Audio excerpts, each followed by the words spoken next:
ఆఖరికి నేను ఏమైంది ఇటు తిప్పి అటు తిప్పి ఇటు తిప్పి అటు తిప్పి లాస్ట్ డే కూడా ఆయన పెట్టిన మెడికల్ కాలేజీలకి చేతకాంతానాన్ని కూడా ప్రస్ఫుటించేలా చెప్పాడు సత్య గారు. నిజంగా చెప్పాలంటే ఎవరైనా సరే బేసిక్స్ విద్య వైద్య ఆరోగ్యం ఇదే ప్రభుత్వం యొక్క మొదటి సంకల్పం, అంతే కదా. దాని మీద మీరు ఎలాంటి డిజైన్డ్ ప్రోగ్రామ్స్ అయినా సరే ఆన్ గోయింగ్ థింగ్స్ నేను 1,00,000 సార్లు చెప్పాను. 750 సీట్లు ఎవడైనా వదిలేస్తున్నారు. ఈ చేతకాంతనం వల్లే వదిలేశారు ముమ్మూర్తులు. అది ఎందుకంటే ఇన్ఫ్రాస్ట్రక్చర్ మీద డబ్బులు ఖర్చు పెట్టలేరా? అక్కడ ఎవరు అడిగారైనా లక్షల కోట్ల అప్పులు తీసుకొచ్చి అమరావతికి కడుతున్నారు కదా. ఇవి కళ్ళ ముందు భవిష్యత్తు తరాలకి ఎంతో ఉపయోగపడే. ఒక చిన్న ఉదాహరణ మాట్లాడుకుంటే సార్, దీనికి హైదరాబాద్ 10 సంవత్సరాలు ఉమ్మడి రాజధానిగా ఉండగా కూడా తట్టబుట్ట సర్దుకుని అమరావతికి వెళ్ళిపోయి ఇక్కడ నుంచి ఎంప్లాయీస్కి ఒక స్పెషల్ ట్రైన్ వేసి వాళ్ళకి ఫ్లాట్లు ఇచ్చి అంత మెయింటెన్స్ ఇచ్చిన వాళ్ళు వీళ్ళకి వసతులు కల్పించలేకపోయారా? నేను అదే చెప్తున్నాను సార్. 20,000 ఉద్యోగాల దగ్గర ఉన్నాయని చెప్పారు నన్ను మెడికల్ ఫీల్డ్లో. Yes sir. రిక్రూట్ చేయండి సార్. ఎవరు కాదన్నాం? అవి కదా మీకు ఆన్గోయింగ్ కదా. జీరో రిక్రూట్మెంట్ అని అవహేళన చేయడం కాదు కదా. జీరో రిక్రూట్మెంట్లో కూడా రిక్రూట్మెంట్ ఎంత జరిగింది అందరికీ తెలుసు. Yes sir. అలాగే మీరు హాస్పిటల్ కట్టడానికి భారీగా నిధులు వెచ్చించాలా?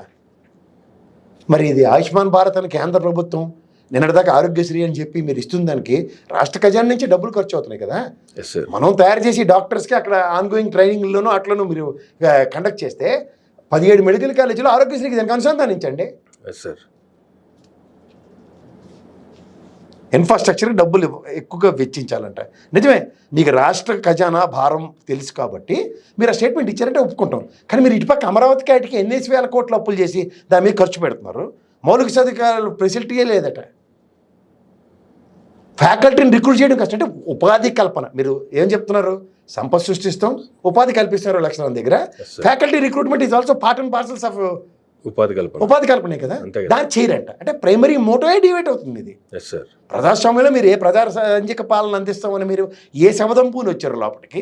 20,000 వేకెన్సీస్లోనే రిక్రూట్మెంట్ ప్రాసెసింగ్ లేదు ఇప్పటికి. ఇప్పటికొచ్చి మౌలిక సదుపాయాలంటే వాళ్ళకి స్టాఫ్ని రిక్రూట్ చేయాలని చెప్పి ఎక్స్ట్రా ఎంప్లాయ్మెంట్ క్రియేషన్ కూడా మీతో కాదని చేతులు ఎత్తేస్తున్నారు. ఏం చెప్పాలి 17 మెడికల్ కాలేజీల పట్ల? అంటే వివక్ష.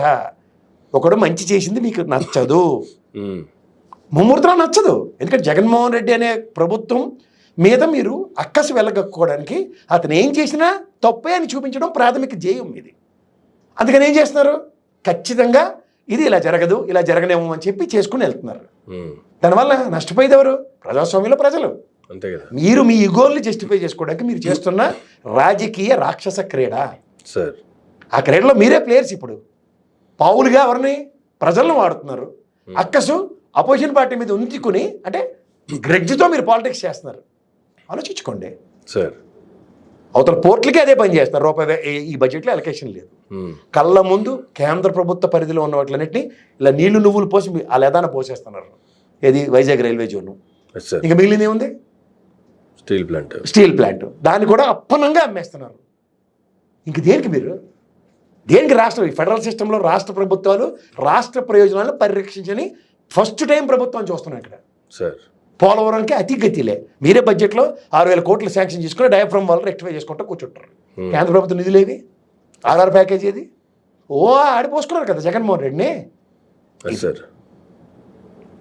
అంచేత మీరు అసెంబ్లీ సమావేశాలు నిన్నటితో అయిపోయి డ్రామాలు బాగా ఆడి జనరంజకంగా మీలో ఈ సామర్థ్యం కూడా ఉందంటే ఎస్, మహానుభావుడు గారు రామారావు గారు ఒక సినిమా నటుడిగా పార్టీ పెట్టారు. ఆ పార్టీలో ఉన్న వాళ్ళందరికీ లలిత కళల మీద ఉన్న శ్రద్ధ ప్రజాస్వామ్యం మీద లేదని నిన్నటితో మళ్ళీ ఇంకోసారి ప్రూవ్ అయింది.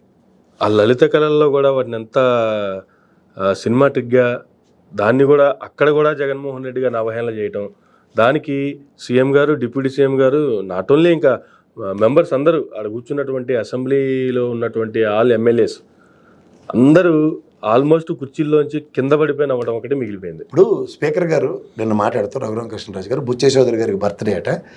ఆయన నేను మన ఇది పొద్దుటూరు ఎమ్మెల్యే గారు వజ్రపనాయుడు గారు రెడ్డి గారిది ఆయన్ని పొగుడుతూ ఇంత వయసు అయినా సరే వీళ్ళు ఇలా ఉన్నారు, వీళ్ళే మనకు స్ఫూర్తి అవన్నీ మాడారు సార్.